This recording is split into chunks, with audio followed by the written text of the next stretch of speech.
Welcome to the GMATstudy podcast. You're here because you believe there's a better way to study for the GMAT, and so do I. I created the GMATstudy to maximize your results and minimize your efforts so you can get to the fun parts about business school and life as quickly as possible.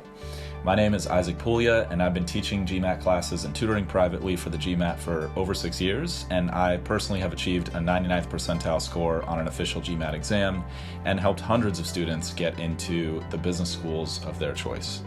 I'm excited to be a part of your MBA journey since I think the world can benefit from the best possible business leaders that we can find. And if this show is bringing you value, please share it with your friends and family who are studying for the GMAT so that together we can make this process as easy and painless for as many people as we possibly can. Let's go. Today, I want to talk to you about test day. What's it like when you go to the test center? What should you expect? What should you do? And what should you not do to get the best possible performance out of yourself on the day that it really matters? Let's start at the beginning. The most important thing in creating a great test day for yourself is making sure that you have a solid study plan, that you have consistent execution, and ideally that you have some expert advice months before you actually go to the test center. Creating a great test day starts months in most cases before you actually go to the exam. Now, if you're trying to cram, if you're just going to put in a couple weeks of prep, then you want to expect results consistent with that effort. And maybe you get lucky. Maybe it's a great day, or maybe you don't need that big of an improvement. I'm not saying don't do it. I'm just saying in a perfect world, you would have prepared long in advance. So what does that look like? Well, let's start with talking about a solid plan. I talked about study plans in last week's episode, so if you haven't listened to the last 2 weeks of podcasts, then I would strongly recommend listening to those. But just in case you don't have time for that, and just for the sake of convenience for you, let's talk about what a good study plan might look like. Now, I'll probably do a full podcast episode in the future on what I think a reasonable study plan is, and if you haven't listened to episode 1 of this podcast, that's probably going to be extremely helpful for you as well. But here's my tip that I'm going to give just so we don't spend too much time on this right now. Make sure that the study plan you engage with has results to back it up. With the internet being as widely accessible as it is today, it's usually relatively straightforward to validate whether a study plan has worked for other people or not. Now, your study plan doesn't need to be perfect, but at least you know that it has worked for someone in the past and it has validation behind it. Now, if you can afford a class, if you can afford a private tutor, and you can get a custom plan for yourself, or a plan that's validated by many, many hundreds of students or thousands of students in the case of some big company prep classes, then I would strongly recommend doing that, and a little bit of research online can point you towards some of the best classes out there. Now, I've given recommendations in the past. I think for in-person classes outside of the San Francisco Bay Area, I'd strongly recommend Manhattan Prep. I think for digital classes on the quant side, I think Target Test Prep is probably the best out there by a pretty big margin. On the verbal side, in terms of digital classes, it's a little tough. I think Manhattan Prep's Interact platform is the best that you can get out there, but if you don't want to spend that kind of money, Magoosh is okay. And if you're in the San Francisco Bay Area and you're in the market for an in-person class, I would definitely recommend Test Crackers, and you can find their classes at testcrackers.org. As of now, in 2020, for the next at least 12 months, I'm going to be teaching classes with Test Crackers. So if you're in the market for an in-person class in San Francisco, I would love to work with you. But I realize that's not a great option for everybody, so that's okay. If you're just going to study with books, I strongly recommend the Manhattan Prep books. And again, if you want more in-depth recommendations as to why I recommend that stuff, then I would recommend checking out the first episode of this podcast. So just in case you've listened to that, I'm going to keep going, but just make sure your study plan has evidence to back up that it actually works, because you don't want to execute on a plan that may or may not work, if that makes sense, if you can do anything to hedge your downside. So the second thing that you want is consistent execution. And I've talked a lot about that in the past few episodes, but let's just touch on it briefly here again. Make sure you have a day-by-day, week-by-week plan that you can actually execute on, not just something you hope is going to work, but something that you can actually commit to and do. And just show up and do the work. Try not to overthink it. Just execute on your plan. Keep it simple. And if you want more strategies for optimizing the rest of your life to make that easier, then check out the previous episodes. Now, the basics of your plan should include content study. You need to learn the core material of the exam, and performance practice, meaning applying that on practice tests. Also, it really, really helps to have good habits during your studies and in the rest of your life as well, like I just mentioned. So check out the episode from 2 weeks ago on how to optimize the rest of your life, and then also episode 3 of this podcast, which is how to organize your study time, if you haven't already. Now, the next step after you've built your content knowledge, either with a class or a tutor or with a digital class, is consistent practice exams with deep review between them leading up to test day. And I do give advice about how to review your practice exams in episode 1. Now, let's get into a lot of the questions I get asked about this very frequently, which is, how often should I be taking practice tests leading up to my exam? What does that look like? What's too close to the exam to take a test, etc.? So it's usually a good idea to plan for a practice test every 1 to 2 weeks after you've already built your core content foundations, so that you can practice applying that knowledge, get used to the pacing of the exam, practice and hone your timing strategy, and just get used to the stress of the GMAT, which is inherent in the test. I think as you get closer to your test day, you're probably going to want to use the MBA.com exams. I think it's better to use third-party exams when you're more than 1 or 2 weeks away from your test. Let's say if you have at least a month away from your test, then the third-party exams are going to be a good place to go because they usually have very robust analysis features. And if you're not sure how to capitalize on those, I do have a complete walkthrough of Manhattan Prep's robust analysis features in my class, the GMATstudy, which I'll mention again a little bit later in the episode. So it's a good idea when you're in this sort of middle phase of your prep where you're not putting the finishing touches on it, but you've already gone through the core content and built up your basic knowledge. When you're starting to learn to apply that knowledge, you probably want to be taking a practice test every 1 to 2 weeks. Now, that depends on how much you need to learn in between practice tests. And the party line there is make sure that your skills have actually improved and changed before you take the next practice exam. Because if your skills haven't changed much, then you're just hoping that the next practice exam is going to be higher. And hope is not really the best strategy in most cases. It doesn't hurt, but ideally you're confident that your skills have changed and you expect your score to change as a result. Now, improvement is usually not linear, so I wouldn't necessarily expect that every single practice test is going to be higher than the last one you took. That's fantastic if that does happen, but you should have a healthy expectation that it will every single time you sit the exam, and a healthy understanding that some things don't go to plan, and that's because you're still learning. You're still in the learning process. And every time a score goes down or stays the same, you should be excited because you're about to improve, and that's the whole point of practice exams. Now, like I said, when you get a little closer to your exam, let's say within the last month or the last 1 to 2 weeks, you probably want to start taking practice exams at 1 week intervals. This is, I'm assuming, if you're working full-time. Now, if you're studying full-time, I would say at least a couple days between practice exams, but you probably want to be taking practice exams a little bit more frequently as you get closer to test day to build up your stamina and just make the routine of taking the GMAT automatic for you. And I'll touch more on the details of that in a moment.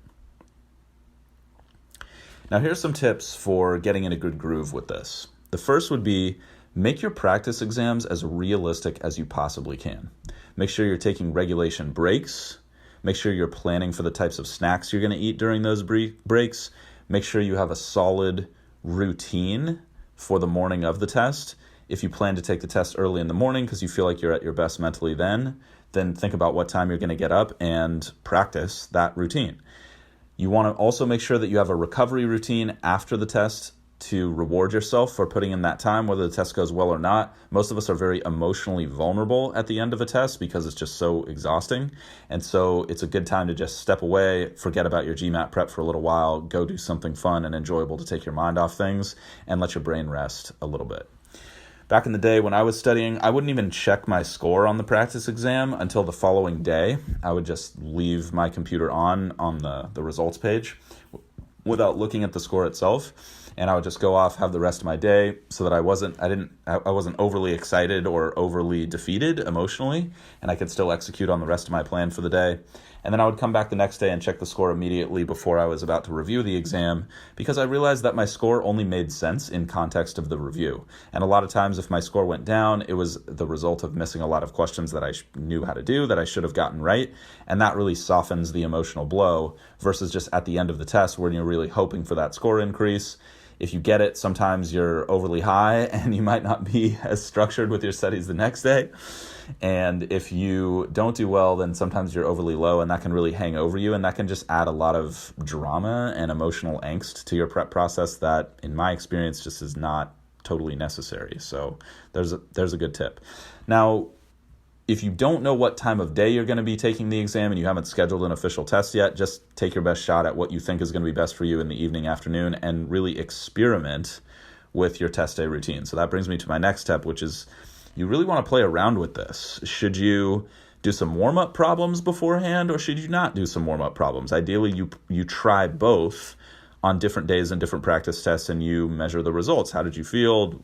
Did you like the warm-up? Did it help? Did it not help? Should you study a little bit before the exam or not? I basically never recommend studying before your test, so let's do our best to take that one off the table. I think people tend to do that too much. If you're putting in an hour or 2 hours before your test, you can try that, and if you get good results and you like it, that's fine. All we really care about here is the results. But for most people, that's just going to tire you out, and you might feel like you're in the zone, but it's unlikely to enhance your performance. But again, this is all about you. This is all about what works for you. So you want to experiment, and you want to know. Should you have a big breakfast before the test? Should you have a smaller breakfast, like a light snack, and then a couple snacks before, and then a big meal afterwards? Where would you feel your best, and what type of routine do you feel your best? Should you work out before the exam? Should you just wake up, take the test with a nice cup of coffee in your system and very little food, and then have a nice workout after to take your mind off things? These are things that by test day, you should have already figured all of this out. You should have experimented heavily. You should be very confident that you found the best possible routine for you, and that you've made that automatic so you can maximize your odds of success under pressure. Now, the last tip here for when you're taking your practice exams, whether that's months away from your tests or a few days before your test, you should take practice exams ideally in a place that you need to travel to in order to simulate that part of test day as well. So if there's an open space at an office that you work at that's easily accessible on a weekend day, if there's a cafe close by that's not too loud and too distracting, that can be a good option. Another good option is just talking to your friends and going to a friend's apartment or something like that, because it's a little more of a controlled environment.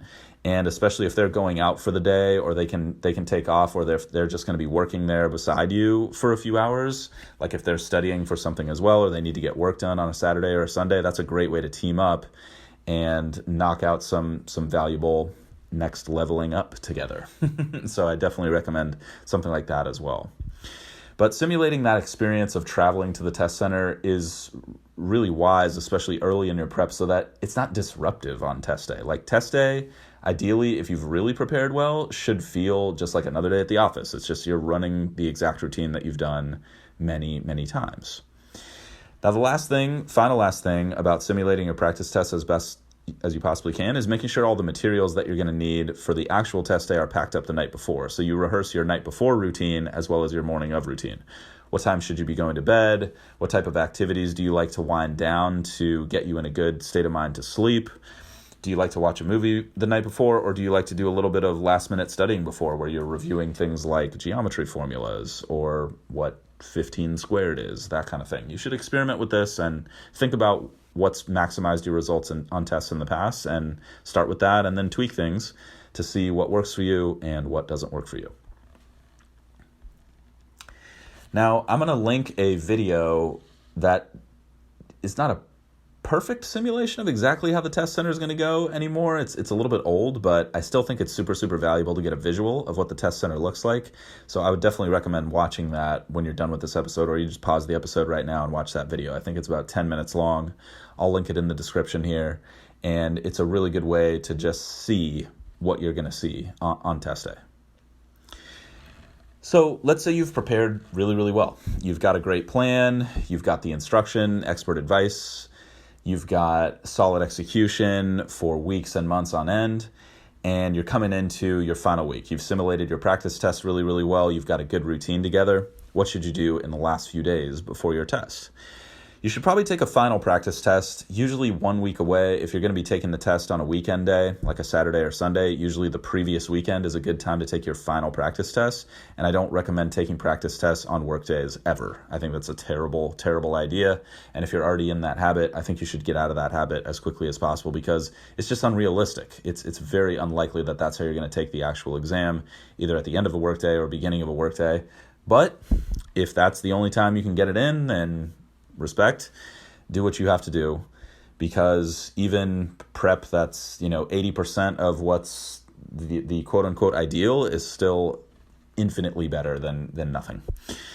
So your final week, you should take that last practice test. It's usually good to have at least 1 day between your last practice exam and your official test. So let's say you're taking the test on a Thursday and you've taken a few days off of work, which is common for people to do before their exam.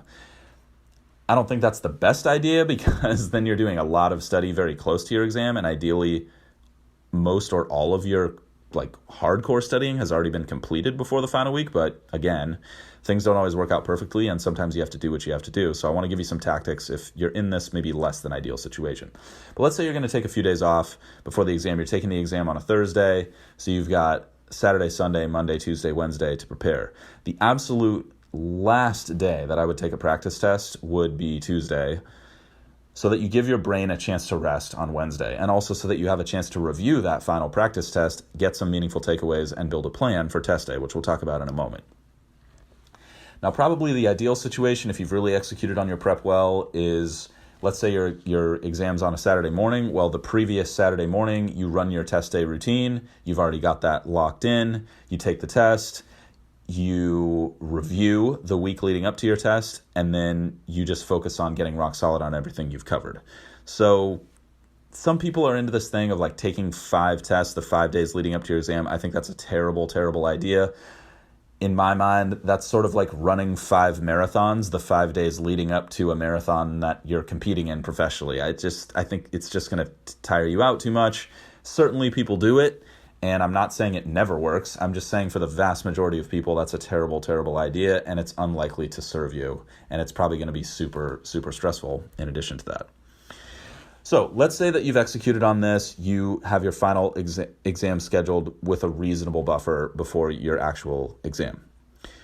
Well, you should review the test and make a plan for what you're going to do on test day. And the best type of test day plans are usually just boiled down to 1, maybe 2 things to focus on in each section. So, for example, let's say you're going to do the math section first. You're saying, okay, I'm going to go into the quant section, and the main thing I want to focus on in the quant section that I think is going to help me get a great result is just checking the clock every 5 questions, or whatever you've decided on for your timing strategy. So I know that if I check the clock every 5 questions, that I'm going to get the best performance out of myself, and then I'm going to let everything else take care of itself. Or maybe it's something like scratch work, like when you're doing arithmetic. Let's say you make a lot of arithmetic mistakes when you're doing long multiplication, long subtraction, and it's been hard to develop the habit of doing that consistently. You say okay, the 2 things I'm doing on the math section are checking the clock every 5 questions and just making sure I write out every long division, long multiplication, and long subtraction that I do. That type of thing is fantastic for a test day, because usually test day is stressful. It's usually stressful. We'll talk more about this in a minute, but it's often the case that 1 or maybe 2 things don't really go your way or kind of go wrong, and that can be really difficult to handle psychologically. And so if you find yourself getting pulled into a negative mental space, it's really, really helpful to think, okay, I just need to do 2 things. I just need to do 2 things well on this section, and I know that that's going to give me the best odds of everything working out. Because if you can funnel your focus into 1 or 2 productive things, that usually means you have less energy to focus on the things that are not going well and the things that are distracting you or potentially distracting in the section. I strongly recommend limiting it to 2 things per section. I think even 2 is pushing it in a lot of cases. 1 or 2 is great. If you're getting into like 3 to 6 things you want to do in each section, that's probably taking a little bit of mental energy away from what you really want to be doing at the end of the day, which is giving your best effort on a question-by-question basis. So in the last week, just to recap, you're going to take your final practice test, you're going to review it, and you're going to build a test day plan. Now, the other things you want to do in your last week or last few days before your test is prioritize rest. Now, we really want to make sure that we let the training that you've done sink in and be fully recovered by test day. And ideally, you've been prioritizing your recovery time all along the way, like I've talked about in previous episodes. And this in this final week, even if you have been doing that, you still want to kick it up a notch a little bit, and that's good news. And by this point, you should have experimented with what types of recovery time are best for you, what works well for you, what's productive rest, and what's going to help you be at your best, because you've been practicing that type of pre-evening before the test ritual on all of your practice exams. Now, if you're not feeling confident on those final few days, then that's a good takeaway for a retake if you need to retake. Now, a lot of people are just not going to feel confident no matter what they do, and they need to just get into the test center, execute their plan, and then get a good result and think, great, that worked, I'm done. But many people do have to retake the exam because of the element of luck that's involved in the GMAT, and you are going to see a similar selection of questions by topic each time you take the exam, but that can come in different areas of the exam or at different difficulty levels. And sometimes if you see a few strength area questions near the end of the section versus a few weakness area questions near the end of the section, that can be a big swing on your score. So there's a lot of reasons that people might need to retake, but if you're not feeling rock solid before you're going into your exam, then that just lets you know you need to do a better job executing, getting guidance from experts like a class or a tutor, and creating a realistic timeline for the next time you take the exam. More on this later, but if you haven't listened to episode 2 of this podcast, then you're probably going to want to budget for a realistic timeline around 2 hours of study for each 1 point gain you want to make on your score. Now, if you want to accelerate that, then I strongly recommend checking out my class, the GMATstudy, which I'll link to in the description of this episode and also give you the website at the end of the episode, but it's thegmatstrategy.com, and it's an accelerator class. It's designed to give you an advantage that you wouldn't otherwise have, whether you're taking an in-person class, a digital class, or if you're working with a tutor. And it's a collection of the deepest insights that I've found that help the most people, especially because so few people truly understand how the GMAT is actually scored and what to do to capitalize on that. Now, it's not for everybody. I recognize that. It's totally fine if you don't want to take the class or if you feel comfortable with where you're at with your studies. I'm not trying to push this on anybody, but there's been a lot of people who are getting pretty phenomenal results recently. I've made a couple Instagram posts recently about some of the success stories we've had with the class, which is just super, super awesome. I'm very excited.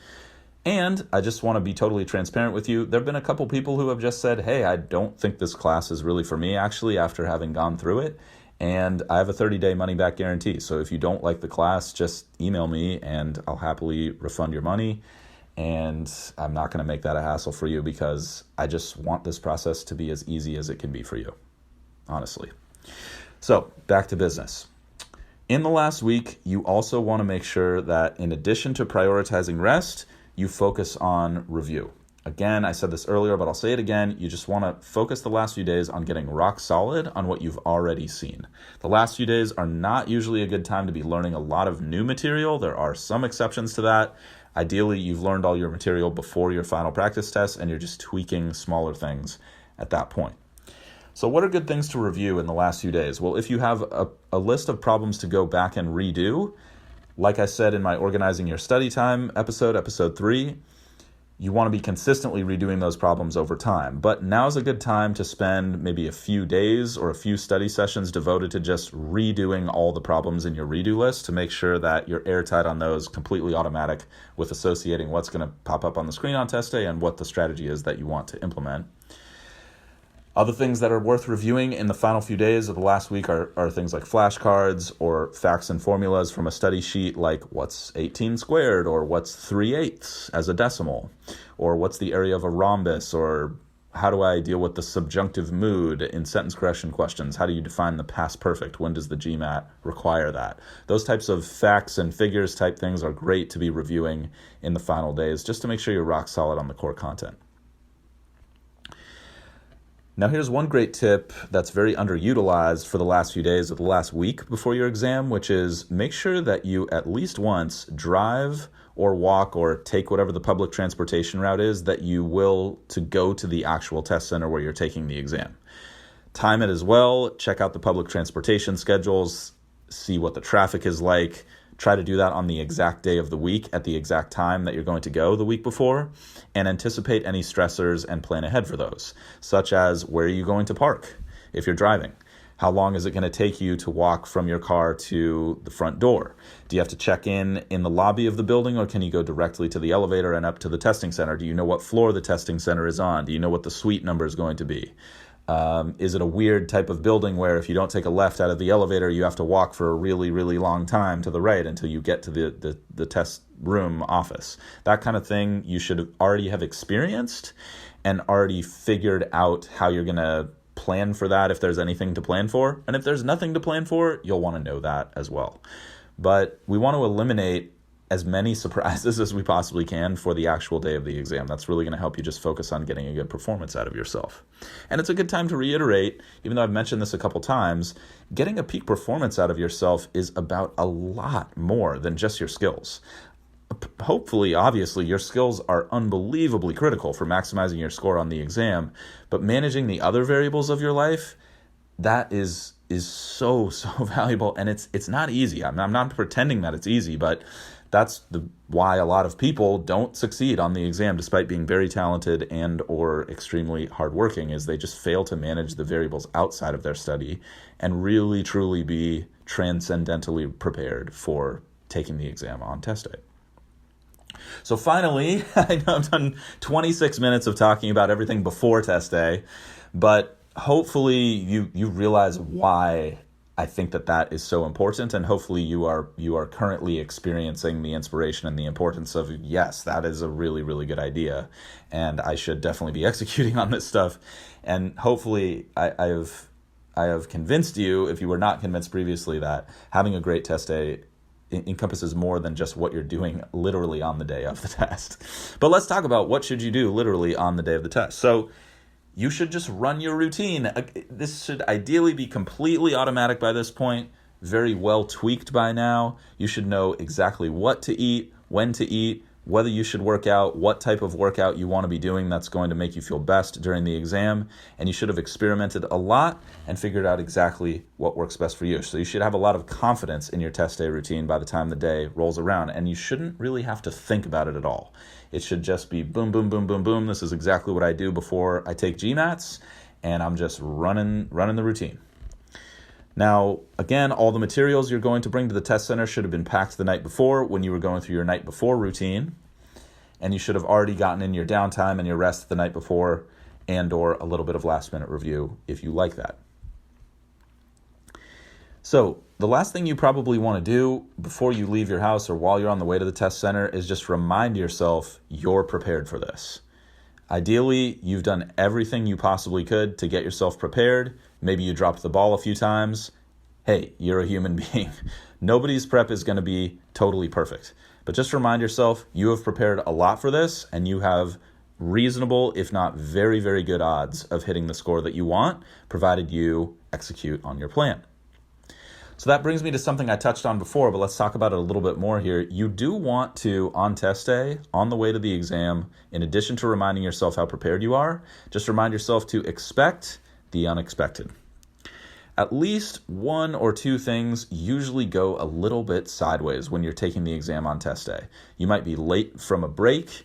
You might miss a problem that you knew how to do and commit to the wrong answer and realize, shoot, it was totally B and I bubbled C by accident. Something like this is probably going to happen, and if you anticipate it, it's much, much less likely to throw you off your game, because usually those things are only going to affect you as much as you allow them to affect you. Now, it's also good to remind yourself frequently that the GMAT is a very, very forgiving exam, and especially compared to other standardized tests, you can often make some pretty major mistakes, but as long as you recover with a reasonable enough time left in the section, you might be very surprised the types of results you can create for yourself, even with a couple major blunders. In fact, I don't tell this story often, but I like to relay it just so that people know things don't usually go perfectly. When I took my GMAT the first time, I actually was late from my break coming back from the quant section. I totally mistimed it, and I'll give you some tips to avoid that because it was very, very stressful. And I actually had 5 minutes deducted from my quant section without me realizing it. And then when I sat down to take the test, I thought, shoot, I'm totally screwed. I'm going to have to come back and take this. It's going to be another $250. This is exactly what I wanted to avoid. I can't believe this is happening. And I just had to remind myself, wait a minute. This test is not really about how I start as much as it is about how I finish. And if you're not sure how the GMAT is scored, just check out the video that's on my website at thegmatstrategy.com for free. I do go into reasonable depth within the first 20 minutes of that video about how the scoring algorithm works and how it's very different from exams you've taken in the past.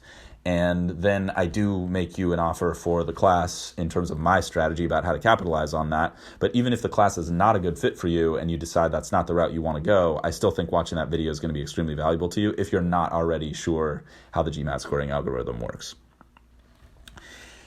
Now, in line with that, expecting the unexpected. Oh, by the way, when I was 5 minutes late from my quant section, I still got a 49, even with 5 minutes deducted from the test, okay? Now, that's not a flex. That's not me saying, like, I'm amazing.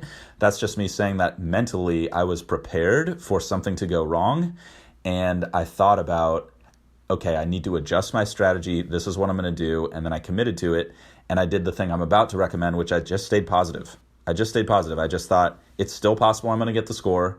I'm going to be here for another few hours anyway. I'm not going to just get up and walk out of the test. I'm just going to do the absolute best that I can, even though something has gone wrong. And I'm just going to remind myself it's more about how I finish than about how I start. So stay positive, no matter what. You never really know how you're doing on the GMAT. It's a very, very difficult exam to assess your performance while you're taking it.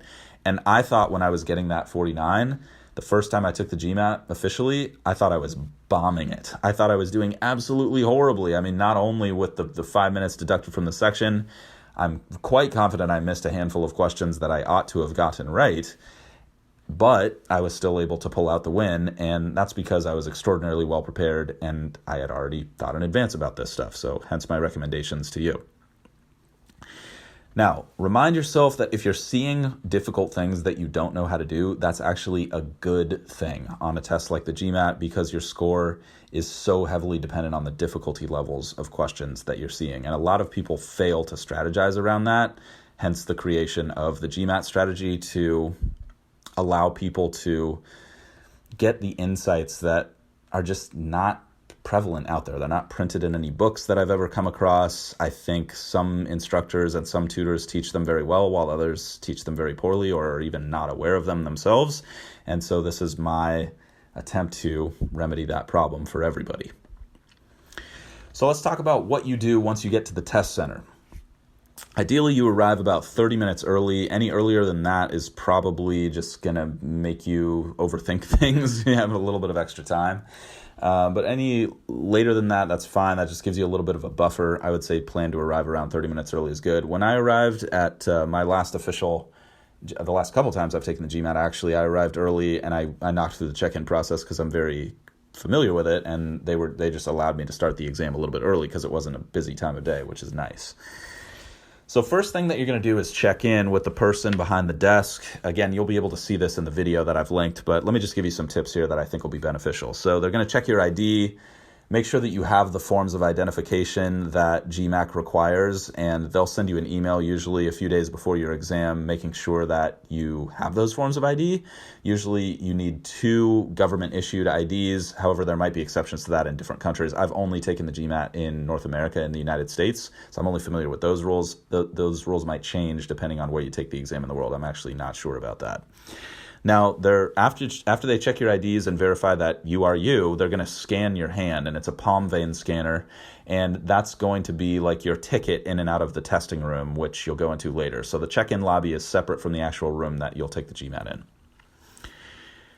They'll give you a card usually with a laminated sheet of all the test center rules, and they'll ask you to go sit and read that for a few minutes. So you scan over that, you read that. It's not going to be anything too surprising, but you'll want to just anticipate that you're going to do a little bit of reading with that. And then when you're done with that, they'll either call you back to the desk or you'll go back to the check-in center, at which point they will give you a key to your locker where you'll put all your personal belongings during the exam, because the only things you're allowed to bring into the actual room while you're taking the GMAT are the key to the locker that they're going to give you and your identification card. As far as I know, you're not allowed to have anything else in there. Maybe if you get a note from your doctor and you approve it with GMAT beforehand, they'll let you have some water in there with you. But generally, you're not allowed to eat while you're taking the section. You're not allowed to drink anything in the section. If you want to eat, drink, take a break, or use the bathroom, you have to call the proctor in, have them log you out of your terminal, burn section time while you're going out to do those things, and then come back in. Hence the sort of structured nature of the breaks, which we'll get to in a minute. So anyway, they're going to give you a key to the locker.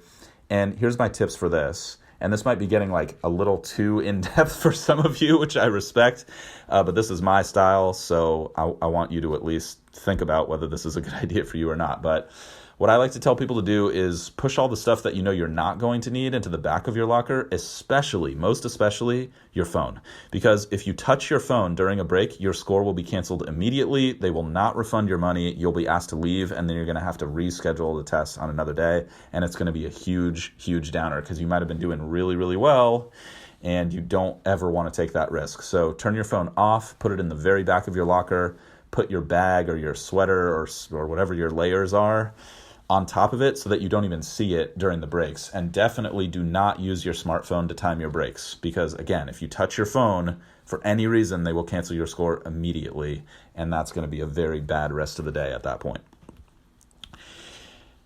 This brings me to the point of sort of a side note. You should dress in layers when you go to take the test, because it might be a little bit colder in the exam room than you anticipated, might be a little bit warmer, and you want to be able to be as comfortable as you possibly can. So something like t-shirt with a light shirt over that, or a light sweater, maybe with a sweatshirt over that, and maybe a jacket just in case you get really, really cold. Or if the AC is stuck on at your testing center, which I have heard happening, and it might be 48 degrees in the actual test room. That happened to one of my students, and then also the opposite happened, which is the air conditioning was broken and it was unbearably hot in the testing room, and you just want to do as much as you can to be prepared for that type of thing. Hopefully that won't happen. Statistically speaking, it's unlikely to happen, but just in case, you want to expect it and you want to be ready.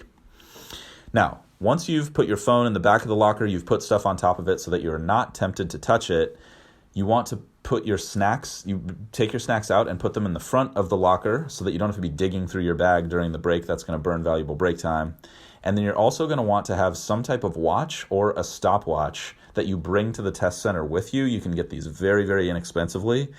And you want to put those in the front of your locker as well, because some test centers do not have a clock in the check-in room where you're taking your breaks. I know that hopefully sounds as crazy to you as it did to me. But the first time I took the GMAT, the clock was very weirdly placed, and so it was extremely difficult to time your breaks just based on the clock, and I knew that beforehand, and so I had brought a stopwatch with me so that I could time my breaks down to the minute. As I told you previously, I completely blew it anyway with the quant section, but at least I know I did everything I possibly could to keep that from happening, and I just had a blunder moment, and thank goodness it worked out for me. But that's my advice. Put your phone in the back, put stuff on top of it, put your snacks in the front of the locker, and bring a stopwatch or a regular watch with you, not a smartwatch, because again, they can cancel your score if you touch a smart device, because they have to control cheating. They don't want you web searching things in the middle or calling someone and telling them what type of problem you saw or something like that. That is very much not allowed during your breaks. Now, here's a little side tip that I got from my buddy David, who was a Manhattan Prep instructor for years. He's out of the game now, unfortunately. Otherwise, I would recommend that everybody take his class and go get tutoring with him. He was amazing, David Chong. But he gave me a really interesting tip that I didn't use, but I still like, and I still like to relay to people, which is there is a coat rack at all Pearson test centers, which is where you'll take the exam. At least in the United States, there's a coat rack, and a lot of people like to bring an overcoat and then put their snacks into their pockets in their coat so that they don't have to open up the locker during their break. And that saves them, I don't know, like 10 seconds or 30 seconds or something. I didn't go to that level, but I just want you to know it's a nice option to have if you're like, ooh, that's appealing. I kind of want to use that little hack. Okay, there it is. Now, the next thing you want to do once you get your locker set up and you've got everything situated the way you want is take a deep breath, maybe a few deep breaths, and just center yourself. Feel the ground underneath your feet, come into the moment, and recite your game plan. What are you doing in the first section? What are the one to two things you want to be focused on there? What are the 1 to 2 things you want to focus on in the second section? What are the 1 to 2 things you want to focus on in the third segment? Just make sure that you're crystal clear on that stuff before you walk into the test room. Next step, you're going to go to the test room, and you'll see this on the video, but you're going to just say hi to the proctor, and they're going to do a few things. They're going to scan your hand to make sure that you're really you. They're going to ask you to turn your pockets inside out in most cases to make sure that you don't have anything in your pockets. Again, the only thing you're allowed to bring into the testing room are the clothes you're wearing, your key to your locker, and if you're wearing glasses, you're allowed to wear those, and your ID. That's the only stuff you're allowed to have in the test room. Now, they might offer you earplugs. If they do not offer you earplugs and you know that you're going to want earplugs to shut out the ambient noise in the testing room, then you should bring your own and just double check those with the person at the check-in desk and double check those with the proctor as well. Some testing centers also have over-the-ear headphones that you can wear. Ideally, you call ahead or go to the testing center when you're running your trial route the week before and ask what kind of sound protection they offer at the test center so that you can be prepared to either bring your own if you have to or be prepared to utilize what they have. Now, they're also going to give you the dry erase board that you'll use for your scratch work, and they're going to give you a pen. Some proctors are nice and give you more than one pen. I don't think they're actually supposed to do that, but a good tip there is just check the pen on the pad that they give you before you go into the room so that you know whether it's running out of ink or not, so that you make sure that you get a good pen and you don't run out of ink mid-section because it costs you time to call the proctor in and then replace your pen, which is kind of a bummer. So next step is the proctor will walk into the test room with you, escort you to the terminal, which is your computer, and they will log you in with their unique password, and then the test begins immediately with a 1-minute instruction screen, which you're not supposed to write anything during. Now, ideally, you've prepared enough that you know what you're going to see on the GMAT. If you haven't, then you're going to really appreciate that minute that they give you to read those instructions. But it's a basic instructions for the format of the exam. Things like all the numbers are real numbers, there's no imaginary numbers, things that you should be very, very familiar with before you actually go take the exam. There'll be a little screen that says, this is what a data sufficiency question is, this is what a problem-solving question is, and ideally you can just confidently skip over those and go straight to the section and begin your test. Now, another tip here, maybe should go without saying, but I'll just say it anyway, you should have already experimented with which order you're going to take the test. And if you didn't know, there are 3 different orders in which you can take the GMAT. You can take quant, then verbal, then essay and integrated reasoning at the end. You can take verbal, then quant, then essay and integrated reasoning in the end. Or you can do the old school classic order, which is essay and IR at the beginning, and then quant, and then verbal at the end. I don't recommend that third option because you're going to be a little more tired for the quant and verbal, but if you like having a 1-hour warm-up before you get to quant and verbal, anything goes. Again, just experiment for yourself and know which order you want to commit to on test day.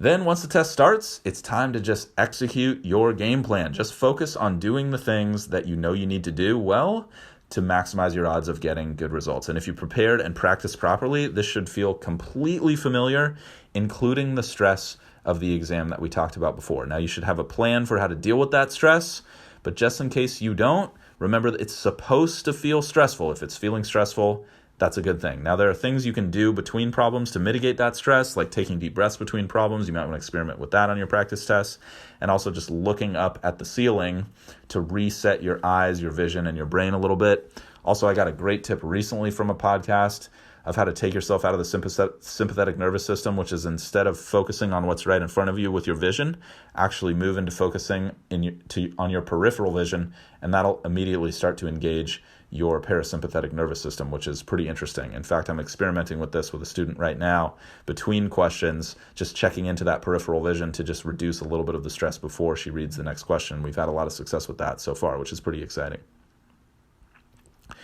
So a couple more tips for while you're taking the exam. Once a section is completed, you want to forget about it immediately. You executed your game plan to the best that you possibly could. You don't need to execute perfectly to get a great GMAT score. Like I was telling you, I totally messed up my game plan on the quant section, and I still got a good result because I just stayed positive and just told myself, hey, this is still possible. I can still do this. Let's just focus on the next question, and let's just focus on executing what we can do well at this point, because what's already happened has already happened. There's basically nothing you can do about the previous section, and the worst thing you can do is take negative emotion or overly confident emotion into the next section. You just want to forget about the last section and then remind yourself as you're taking your break, what's your game plan for the next section that's coming up. Now, you should always take the breaks. You should always take the breaks unless you've experimented with burning through the breaks and you've gotten the score that you wanted on practice tests. That's extremely unlikely. It's very rare. However, if that's you, hey, fantastic. That's good for you. But for 99.9999% of us, you should take the breaks. Now, that means you're going to have to raise your hand to get the proctor's attention. The proctor's going to have to walk into the room, log you out of your terminal, escort you to the door to the testing room, rescan your palm veins, and then the break begins. So that's probably going to burn at least 1, maybe 2 minutes of your 8-minute break. And then you're going to have to go out to the locker, run to the restroom, whatever you're going to do, and then go back into the testing center, at which point they're going to have to rescan your palm veins. The proctor is going to have to re-escort you to your terminal and then re-log you back in with his or her unique password. So that checking out of the test room for your break and then checking back in after your break is quote unquote over is going to burn probably 20 to 50% of your 8-minute break. So that's annoying for me personally. That's frustrating. So your 8-minute break is really probably like a 4 or 5-minute break. So you want to be thinking about that when you're practicing and sort of work that into your practice test as much as you possibly can, even though it's a little bit extra stressful. Now, ideally, you should have a quick snack, run to the restroom, and then just get back into the next section and take it so you don't burn time from the next section on your break. Because if you go over the 8 minutes, you'll have what happened to me happen to you, which is your next section's clock just starts running in the background. And then when you log in, you only have 55 minutes instead of 62 or whatever it's going to be. So don't let that happen to you. Now, if it does happen, remind yourself, hey, it's all good. It's still possible to get a great score. You might have burned a minute or two extra because you didn't time your break perfectly. It's all good. It's only going to affect you negatively if you allow it, okay? Now, if you want some snack advice, check out Manhattan Prep's GMAT Roadmap book. I think that the GMAT Roadmap is an awesome book. It's got a ton of amazing advice. But I'll just give you a quick tip from my own experience. It's great to have something with a little bit of dissolved sugar in it, like a sugary beverage, like a Gatorade or something like that. Or if you like a little bit of caffeine, that's good. Or maybe a piece of fruit, something that has reasonable sugar content, because most of our brains are running on simple sugars, and usually some dissolved sugar in a liquid is the fastest way to replace our brain's glucose supply very quickly without having to chew, which is nice when you only have like a 3 or 4 minute break. Quick edit here. I'm listening to the episode, just proofing it for all of you to make sure it's meeting the quality standards that I want it to. And I realize I want to talk a little bit about the scratch pad. I get a lot of questions about the scratch pad, and it's worth discussing. So first off, the scratch pad that you get on the GMAT, if you're not aware, is 10 sheets front and back of laminated 8x14 graph paper. So you do have graph paper that's very helpful for geometry questions. And you'll also get a special brand of dry erase marker. It's very similar to writing on a whiteboard, but it's fine tipped. So it's sort of like writing with a thick pen on pen and paper. Should you practice with it on practice tests? I think that's the most frequent question I get about the scratch pad. And the short answer is no, actually. The scratch pad is annoying to use. You'll probably run out of room about halfway through the test. It smears very easily.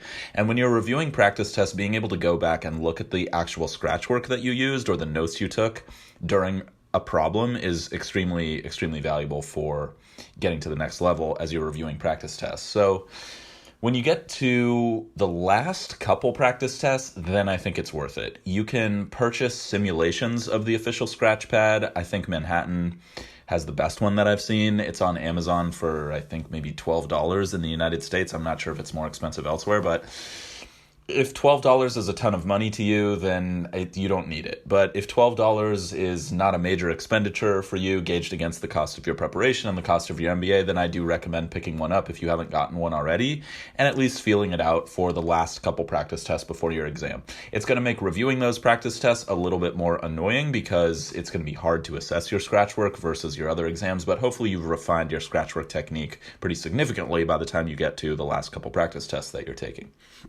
Now, the other tip that I want to give about the scratch pad is it's a very good idea to plan to swap your scratch pad out for a fresh one in each break that you take. And that's why I'm inserting this edit at this point in the podcast, because we're talking about breaks. So when you're getting up to take your break, I recommend carrying the scratch pad out with you.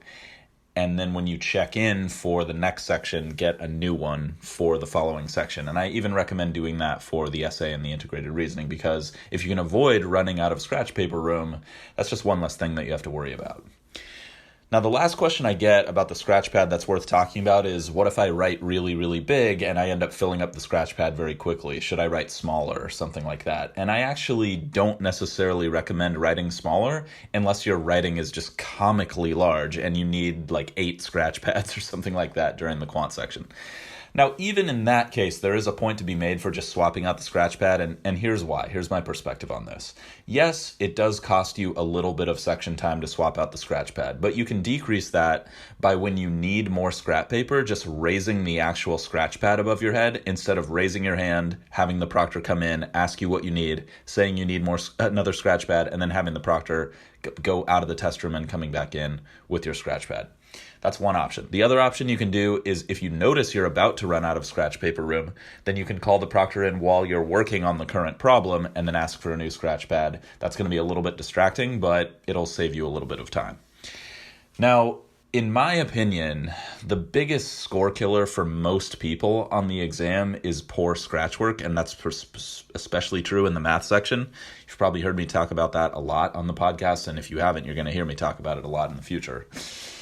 So I think burning, even if it's a couple minutes because you need 3 or 4 scratch pad refreshes during the math section, is completely worth it. My guess is other people out there would radically disagree with me, but that's my perspective on it.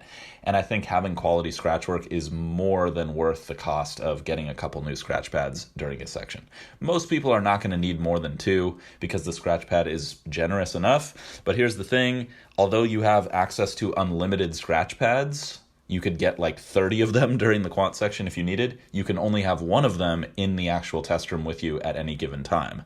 So unfortunately, you're not allowed to load up on 4 or 5 scratch pads because you'll know you'll need them. But if you do know you're going to need more than one, you can just have a quick chat with the proctor and say, hey, probably about halfway through the section, in about 30 minutes, I'm going to need a new scratch pad. Is it cool with you if I just raise the scratch pad above my head and you come and give me a new one? And most proctors are going to be very, very nice and generous with you about that.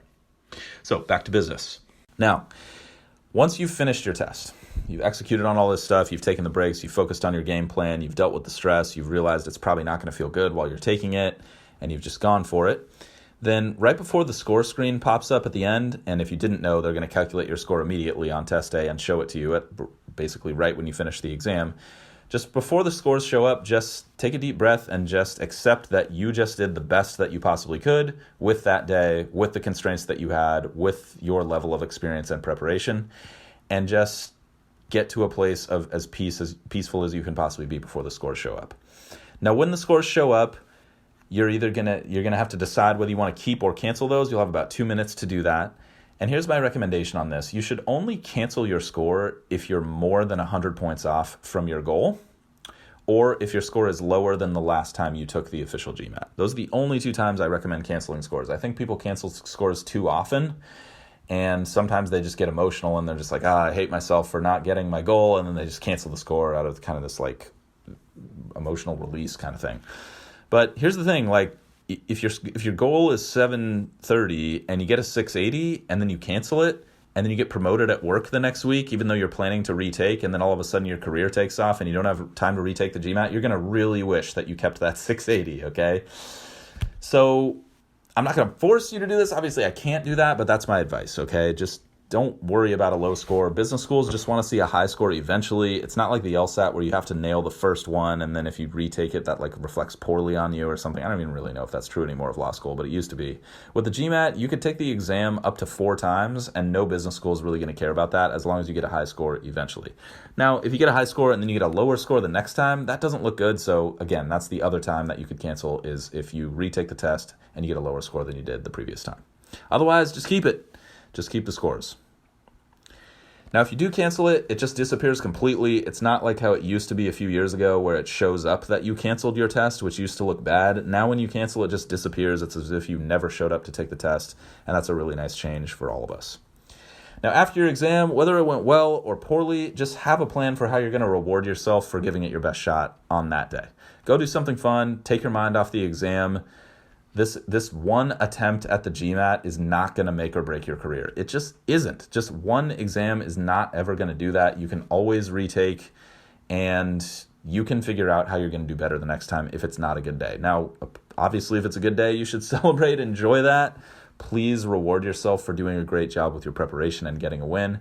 If it didn't go so well, just have a contingency plan for that to make yourself feel better, take your mind off the exam, and just get to a better place emotionally, because it can be a real bummer when you don't get a good result on test day. But that's very, very common. I would say that probably 80% of students end up taking the exam 2 or 3 times. So if you do have to retake, that's extremely, extremely common. Don't judge yourself.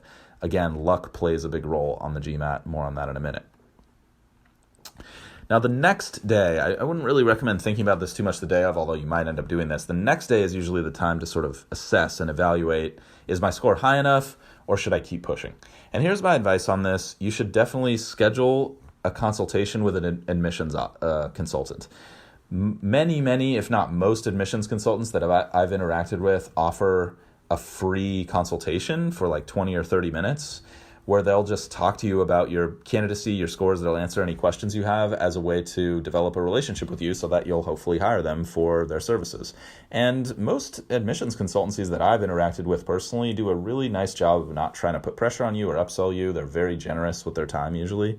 And it's usually just a great experience all around, and it's often free. So I think you have very little to lose by doing this. The admissions consultancies that I really like are MBA Mission. They're the biggest player in the space. Jeremy, their founder, is a friend of mine. And if you sign up for their services, just let them know that you were sent there by the GMAT strategy, which is just good karma for everybody involved. Jeremy has offered to talk to you personally if you let them know that Isaac Pulio referred you to MBA Mission, and that's a really, really nice offer that he made to me over the phone the other day. So I would recommend taking advantage of that, because he is a mastermind of the admissions process, and they're very, very generous with those free consultations. So I strongly recommend MBA Mission. I also really, really like Bancroft Advising. Raja is a very, very good friend of mine. She was a former admissions director, maybe not admissions director, but admissions officer at both Stanford and at Haas, UC Berkeley's business school. So if you're targeting those West Coast US programs, she's a really, really awesome person to talk to. And her website is bancroftadvising.com. And I'll put both of those web links in the show notes for MBA Mission and for Raja's Bancroft Advising. And both of those folks are unbelievably awesome people and will take very, very good care of you if you reach out to them. Now, once you've sort of evaluated whether your score is good enough, you either want to adjust your strategy for studying, like we mentioned earlier, or it's time to celebrate because you're done. And huge, huge congratulations for when you finish. And all of you eventually will arrive at that day if you stay positive, stay consistent, and you get the advice that you need. Now, once again, if you need to retake, that's fine. Most people are going to take the exam 2 to 3 times. And let's just talk about the luck element. Again, you might see some strength area questions in the middle or at the end of the section. You might see some weakness areas at the beginning of the middle. You might get lucky with some guesses someday. You might get unlucky with guesses someday. And really, you just want to accept that. There's also a 20-point margin of error in the GMAT scoring algorithm itself. So if you go in and get a 710, that could have been a 720 or a 700 on any other day. And there's very little that we can do to control those elements. Now, you want to prepare as best you possibly can, but that luck will play a role, especially when you're targeting really, really high scores, like above 700, let's say. So 730, 740, 750, 760, there's probably going to be some luck involved in hitting those types of scores. So you just want to accept that, and you want to accept that the best way to control that element of luck, other than preparing really carefully and really diligently and consistently, is just to take the exam multiple times, or at least to plan to take the exams multiple times mentally, so that even if you do hit your score the first time you hit it, that's kind of like a bonus, and you were sort of expecting to go back anyway, so that if you don't hit your score the first time, it's not too big of a downer, and you think, okay, I'm going to hit it the next time. Now, if you do have to retake, I'll just give you one more tip here, because I know this episode is the longest episode that I've ever done at this point, so hopefully you're finding this really valuable. And feel free to anytime reach out to me at the GMATstudy on Instagram, / the GMATstudy on Reddit, / the GMATstudy on Facebook, / the GMATstudy on YouTube. Reach out anytime if you have questions, or if you have feedback on the podcast, if there's something you'd like to hear me cover, or if you have questions about your own situation. I try to answer as many questions as I possibly can. I can't always get to every single one, but I do my absolute best to reply to everyone and point you to a valuable resource, even if I can't answer your question in that moment. So feel free to reach out anytime. I do like hearing from you guys a lot. So last tip here, if you do have to retake, remind yourself of your vision. Remind yourself why you're doing it, and just ask yourself the question and answer honestly, is the challenge of this worth the potential upside? If it's not, just stop immediately. If the challenge and the pain you're going through of studying, if you are having challenges and pain going through it, is not worth the potential upside for you, your personal life, and your career, it's just not worth it, there's other easier ways for you to get to your vision and fulfill your dreams, then just stop. Don't waste your life or make bad investments of your time. Like just let it go. But if it is worth it, and you decide, no, this is what I really want, getting an MBA is a huge part of my vision, I'm not where I want to be with this test, then don't think about how badly it's going to suck to keep studying. Just get it done. Just adjust your plan, recognize that what you did previously did not work, seek out the advice you need for a retake, and ideally you engage with a private tutor, engage with a class, either digital or in person, and at the very least, get books that are geared toward the GMAT that can help you get to the next level with your skills, your approach, and your strategy. It's just one step along a very long road in your career, and whatever difficulties you're experiencing, negative emotions, they are not permanent. They're not going to last forever. It's going to be maximum another few months, and then you're going to get the score, you're going to be on the next level, and that pain that you went through is going to put you on the next level and pay off exponentially in most cases for the rest of your life. So it's not going to last forever, it's just temporary, okay? Now, as always, my greatest hope is that this content will make your studies as easy and as painless as they can possibly be. If you want more tips and strategies for optimizing your performance and your study time for the GMAT, just head to my website, thegmatstrategy.com, and check out my free video presentation on how to achieve your goal score in half the normal time and with half the normal effort. I know that sounds bonkers, but I promise you that is more than possible for you. In the meantime, this is a weekly show, so please subscribe and stay positive and stay consistent with your studies. I'll talk to you soon.